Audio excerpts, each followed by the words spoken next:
Hey everyone, RogueGold here, welcome back to the Division 2. And today, I want to talk about something a little bit different. The past week and a half, 2 weeks have been filled with talking about stuff that was added with the latest update to the game, Year 6 Season 3.3, new content, features, exotics, bugs, the whole deal. And in this video, I just have one last topic that I wanted to discuss under that umbrella, but it might not be what you're thinking, because there was actually a pretty notable stealth change added in last week's update, and by that I mean it was one that was not included in any patch notes, it was not announced online, anything like that. And while it may not seem like a huge change in the grand scheme of things, I think it actually bodes pretty well for the long-term health and prosperity of the game. So, I want to get into it, let's waste no further time and do just that. Alright, so since the release of last week's update, you may have heard rumblings about a new cache type that had been added to the game. I know there are a few people out there who have already made videos on this. Now, no, we're not actually talking about the new Brooklyn caches that can give you the raid exotics and the new vanity items from the limited time event, but these are actually called milestone caches. Now, I was first made aware of this because of some people posting on Reddit, credit to Nova here for one of the top posts in that category, and what everybody was talking about was how on the 30 to 40 leveling journey, there was this new milestone cache type that was being handed out. So, I said, I need to see this for myself. I whipped up a new level 30 character, played for a little while, and upon hitting level 35, I was notified that I had earned a milestone cache. Specifically, it was titled the Level 35 Milestone Build Cache. Now, interestingly, when you go and look at it within your cache inventory, it says that it guarantees an exotic assault rifle specifically,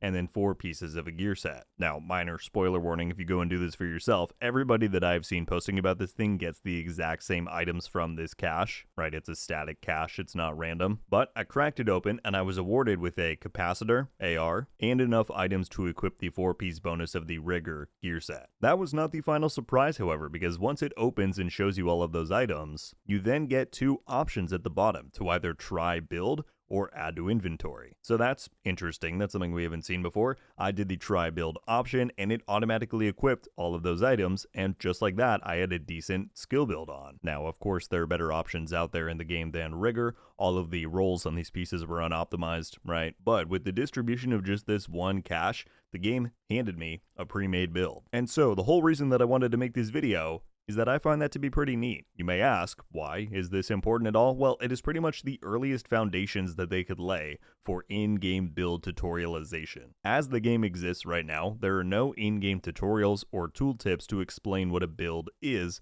or how to make one. Of course, features like crafting, recal, optimization, those are all explained, but those are all features that exist in the game to help build making be easier for players. Now, upon first hearing me say this, you may think, well, build making is pretty self-explanatory, right? It's interesting. Now, if you've been playing the Division 2 long enough to remember a time before Gear 2.0, which is the current gear system that we have in the game, you might be of the opinion, I certainly am, that Gear 2.0 is a bit too simplistic for our tastes. There were times earlier in the Division 2 or back in the Division 1 when build making and items just had a bit more depth and complexity to them, and many of us kind of miss those days. In comparison, however, you would be surprised how many comments I get on a regular basis of brand new players or people who maybe haven't played the game in a long time coming back and saying, wow, this is confusing. I'm trying to put together a build, I'm trying to follow these guides, and I just can't do it. I don't know what I'm doing. And so there's obviously a very large disconnect there between these people who have never experienced this type of a system before and those of us who have used it for years and years. Now, funny enough, this is actually something that we've seen another Division game begin to tackle already, that being the Division Resurgence. In this mobile spin-off title, which you would think would have less features than the main game, back in their last playtest, they actually had this feature implemented,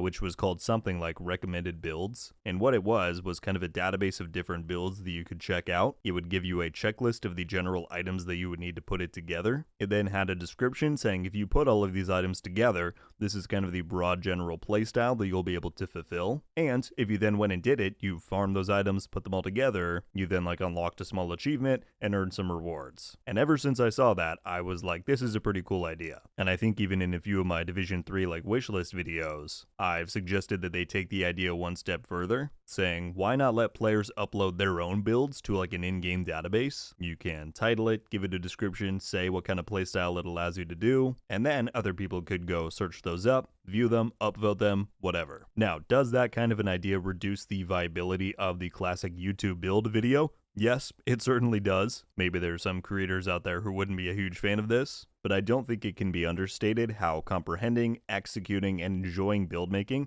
is a huge step to retaining newer players who try out the Division. And so to now see the Division 2 take those very first steps to do that by giving a player a build, giving them a button to just equip it all in one go, that's pretty encouraging. If you've checked out my video on it or the developer's video on their general Year 7 plans for the upcoming year of content, they claim that further refining the new player onboarding for the game is a big goal.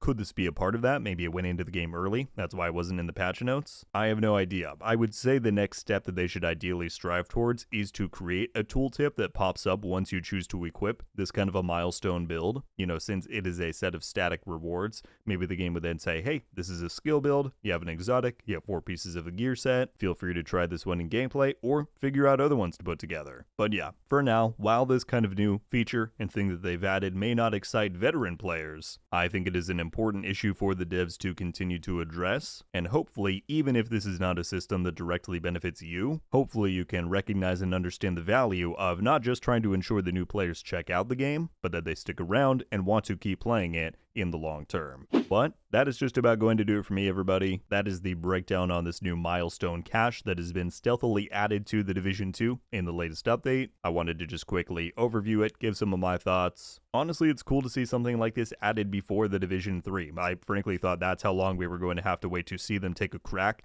at like in-game build tutorialization, as I was saying before. Hopefully these milestone caches are kind of the groundwork for that, and that they can take that foundation and build on it from here. But yeah, those are most of my thoughts. I would love to get your guys' take. What do you think about the addition of these milestone caches? Do you think it is beneficial for the long-term health of the game? Do you think there may be issues with it that I've overlooked in this video? Whatever you've got, as always, let me know down below. That's about all I've got. If you enjoyed this video and you want to see more like it on the future for the Division 2, I would appreciate you clicking that subscribe button if you've not already. Veterans and new players alike, I've got you covered for all your Division 2 info. That is going to do it for me today though, folks. Thank you all so much for watching. I'll see you in the next one. RogueGold. Out.